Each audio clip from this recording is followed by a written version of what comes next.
Buenos días, buenas tardes, buenas noches, dependiendo del día que me estén viendo y a la hora que me estén viendo. Yo soy Isa de la lista infinita de libros. Si estoy aquí en el arbolito navideño, es que vamos a hacer el resumen de los libros navideños que he leído justamente en este mes de diciembre, antes de Premio a la Lista Dorada de Mejores Lecturas y Peores Lecturas. Así que libros navideños solamente leí 3 y en digital he estado leyendo 2 más, pero si es que los acabo antes de fin de año, pues haré reseñas, si no, pues ya queda para el año siguiente, no hay ningún problema. Entonces, vamos allá. Como siempre, voy a comenzar con el libro que leí al último para indicarles más o menos de qué trata y bueno, eso, ustedes ya saben. Entonces, vamos. El último libro navideño que leí en este mes de diciembre es justamente El Cascanueces de Hoffmann. Es el cuento original del que Tchaikovsky después de un tiempito se basó para hacer su famoso ballet y luego las muchas adaptaciones animadas y no animadas que han surgido a lo largo de los años. Bueno, ¿qué pasa con este libro del Cascanueces? Que primero es uno de mis ballets favoritos, ¿ya? Siempre me ha gustado el Cascanueces, la música es bastante atrapante y creo que Tchaikovsky supo como que reflejar ese espíritu navideño y espíritu infantil que también muestra el libro. Es más, mientras lo leía, no solo me acordaba del ballet, sino que también me acordaba de una adaptación cinematográfica en específico que es muy fiel al libro, a diferencia de otras como, bueno, ya sabremos después. Bueno, todo el mundo sabe de qué trata el Cascanueces, ¿no? Es una Navidad, unos niños reciben juguetes y de la nada llega un cascanueces, la niña como que se prenda de este juguete, y empieza como que a querer mucho a su cascanueces. Su hermano le rompe y bueno, ella se entristece, luego sale un mundo mágico y una pelea entre los ratones y el cascanueces y como ella luego se entera que este es un príncipe y cómo es que salva al príncipe y todo eso, ¿ya? Pues básicamente esa es la historia de Cascanueces, creo que todo el mundo ya la sabe, es cultura general básicamente en estos tiempos, tomando en cuenta que este libro salió en más o menos en 1800 y pico, pero la cuestión es que Hoffmann retrata aquí mucho esto de la virtud infantil, de la fantasía, de creer en cosas imposibles y de básicamente brindar cariño y amor a quien sea, a que sea y a lo que sea, básicamente. Vemos cómo también refleja esto de que los niños, o sea, toman muy en serio los juegos, toman muy en serio la imaginación que están invirtiendo en los juegos y cómo justamente el hermano de nuestra protagonista Fritz, que aparece en muchas versiones adaptadas, es como que una especie de niño malcriado, consentido, mientras que nuestra protagonista, que no sé por qué en las adaptaciones la nombran Clara, cuando su nombre en realidad es Marie, ya voy a hablar un poco de esas adaptaciones más adelante, pero es bastante interesante cómo ella en cambio ve la parte noble y la parte sentimental de los juegos, básicamente, eso.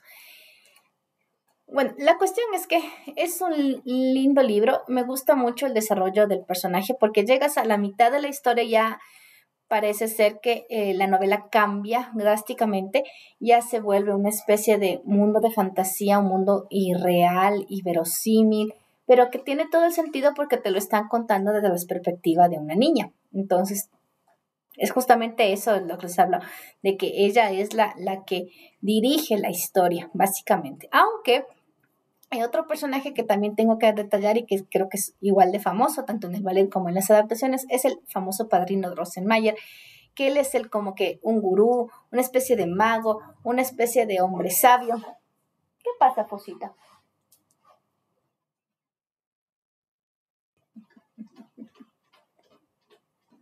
Es muy interesante la forma que el padrino Drosselmayer es el que conduce totalmente este hilo de la historia sin darnos ningún detalle ni ninguna como que pizca de conocimiento de que él es digamos, una persona muy fantástica, muy controvertida, muy parecido a, digamos, a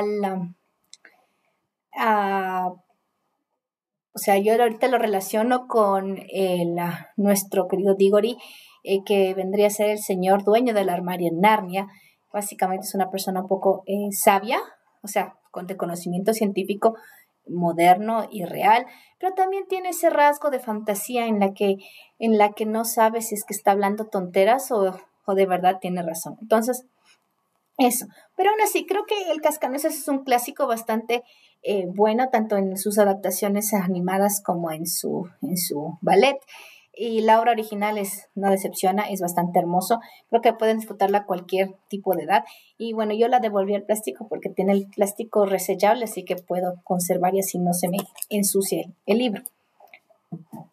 Aparte de las adaptaciones, tengo ahí unas cuantas quejas de lo que he notado, porque en la mayoría de las adaptaciones del Cascanueces, Marie, o en la mayoría Clara, es una chica adolescente de entre unos 14 y 15 años más o menos, que ya no debería estarse fijando en esto de la fantasía. O podría ser una chica de 12 a 13 años que todavía es una niña, pero que está entrando a la adolescencia. Que no está mal, tomando en cuenta que la historia original de María apenas tiene 6 años aproximadamente. Pero también quiero destacar que generalmente en las adaptaciones Clara es la hermana mayor, no es la hermana menor, porque, bueno, en el libro es la última de 3 hermanos. Tiene una hermana mayor que es mucho mayor y que ya poco le interesan los juegos y las cosas infantiles.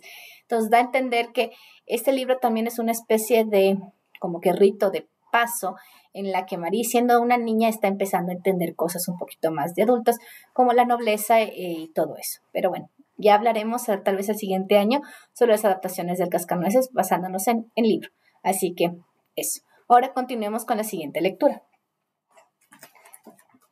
La siguiente lectura que leí en el mes de diciembre fue esta antología de cuentos victorianos navideños, en la que participan muchos autores bastante conocidos como, digamos, ahora son literatura clásica, como son, obviamente, el señor Dickens. O sea, no hay Navidad que no se le mencione al señor Dickens, ya que él es el fundador de la Navidad tal como la conocemos ahora. También está el señor Arthur Conan Doyle, que los fans de Sherlock Holmes sabrán de quién se trata, que es su autor, su creador. Y eso que tenemos aquí, un cuento con Sherlock Holmes, no necesariamente un cuento muy elaborado, pero un cuento pequeño, bonito, y otro cuento que incluso me gustó mucho más, que no tiene como protagonista Sherlock. También tenemos a 2 mujeres victorianas de las cuales yo jamás había escuchado el nombre, el señor Wilkins y otro más que tampoco recuerdo el nombre, pero a la final son 7 cuentos bastante bonitos, bastante entrañables y más que nada estos cuentos solamente tienen de navideño el ambiente, ¿ya? Totalmente el mensaje de la paz, la esperanza, la comprensión y las segundas oportunidades están embebidos en los cuentos, pero son cuentos o mini novelas, porque largo de estos pequeños relatos podrían ser mini novelas, novelas pequeñas, novelas cortas. No necesariamente están en el conflicto navideño como nos muestran las películas modernas de Navidad. ¿Me entienden? Entonces, son bastante interesantes porque primero Dickens nos trae un cuento, una especie de cuento de terror, luego un cuento, digamos, más o menos ya a lo de Cameron, en la que varios personajes cuentan su historia, a menos de que pero en esta antología solamente nos traen la parte de Dickens. Luego tenemos un cuento como que de amor, romance, tenemos un cuento de aventura del señor Arthur Conan Doyle, tenemos a Sherlock Holmes de misterio, tenemos otro cuento que podría ser una comedia tranquilamente, por la inherente que pasa ahí y todo eso. Y también tenemos, ¿cómo es esto? Básicamente realismo, ¿ya? Entonces, son cuentos variados, buenos, fantásticos también, que nos hacen pensar mucho en la fecha navideña, que no necesariamente necesitan tener un árbol o un mensaje muy purista navideño, sino que con tal de que el ambiente esté en la fecha adecuada, es más que suficiente para traernos cuentos de fantasía y de muchas otras cosas más, junto con el mensaje navideño que involucra estas fechas. Así que recomiendo esto, si es que tienen la oportunidad, háganlo, cómprenlo, porque no se van a arrepentir. Eso. Y el último libro que leí en estas Navidades, o sea, libro de Navidad en Navidades, es este libro que no necesariamente es una novela, ni siquiera es un libro, digamos, de cuentos, sino es como una especie de no ficción, que es Cartas a Papá Noel del señor Tolkien. Y en este libro, señor Tolkien nos trae la correspondencia que él tuvo impersonando a Papá Noel hacia sus hijos. Resulta que el señor Tolkien hizo lo que creo que cualquier padre pudo haber hecho, pero que hizo más de lo que cualquier padre pudo haber hecho, que es responder el correo de las cartas que sus hijos le escribían o pedían que les escribieran, porque son desde que su hijo mayor tenía 3 años, en 1920, a Papá Noel. Y en lugar de decir, no te preocupes, tu regalo va a llegar, o tal vez el regalo, perdón, no logré encontrarlo porque escribiste muy tarde, pero te mando otra cosa que espero que te haga feliz. No, él no se quedó en eso. Él lo que hizo fue escribir y crear un universo, un lore de Papá Noel en el Polo Norte. No solamente creó una dirección postal de Papá Noel, sino que mudó a Papá Noel a otra dirección. Le dio un asistente un poco travieso, un oso polar, que tiene nombre, luego después de unos cuantos años se hace de un secretario, de un asistente, y luego empieza a tener guerras, empieza a traer invitados, empieza a conocer gente, empieza a decir que los explosivos se quemaron y quemaron el taller, que hubo una inundación, que tuvo goteras, que el sol que el Polo Norte estaba muy caliente, que el Polo Norte estaba en cambio muy frío, que hubo ventiscas, que se atrasó por la nieve, que ni sé qué, que ni sé cuánto. Nos trae todo eso en solo respondencia de cartas que él mandaba una vez al año hacia sus hijos. Y lo más bonito es que se tomó la molestia no solo de escribir a mano, sino que darle una característica a Papá Noel en su escritura. Tomando en cuenta que él se inventó de que tenía como 1900 años de edad, Papá Noel debería tener una letra muy tembleque por su avanzada edad. Así que todos los escritos de Papá Noel son tembleques. Pero si es que el oso polar escribe... Es más, el oso polar se inventó un abecedario para los niños, para que puedan escribir, digamos, polar noyol, básicamente. Cosa que no me esperaba de Tolkien, pero tampoco me sorprende. También vemos, como les digo, no solo el oso polar se inventa ese horario, sino que también escribe las cartas y pone notas al margen, porque es como que leyera y se inmiscuyera en las conversaciones de Papá Noel. Aquí es letra más grande, más gruesa, más rectilínea, y luego viene su asistente que redacta en letra un poco más prolija, más pequeña, más detallista. Y eso es como que para un niño totalmente creíble. Es como que...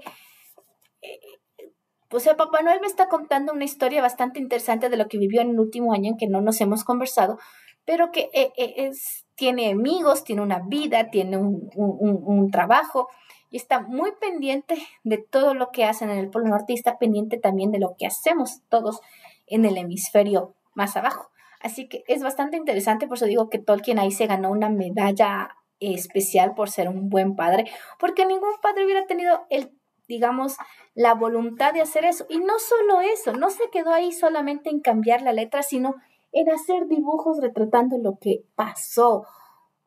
Y dibujos muy bonitos. Es como que te mando una foto.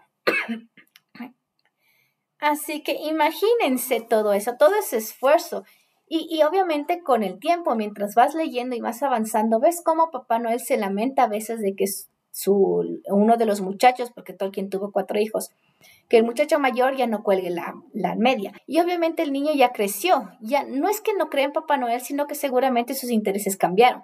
Y él dice saludos igualmente. Y luego su hijo segundo, y luego el tercero, hasta que en las últimas 4 cartas vemos solamente a la menor de sus hijas. Y vemos cómo se despide en la última carta de que ya eres muy grande y esta va a ser mi última carta para ti. Y es como que una tristeza te invade porque acompañas a los niños en esta aventura de crecer.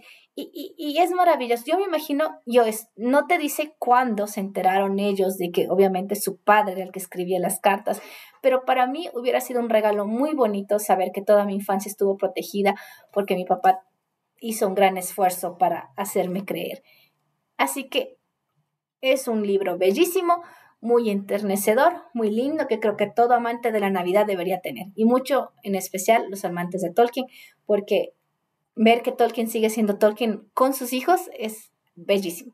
Yo solamente tengo los cuentos del Reino Peligroso y este libro de Tolkien. No me he atrevido a leer El Hobbit, pero algún rato lo leeré ya sabiendo que este señor pone su alma y corazón en todo lo que hace. Y eso es todo lo que les quería decir. Muchas gracias por pasar por aquí y ya nos vemos.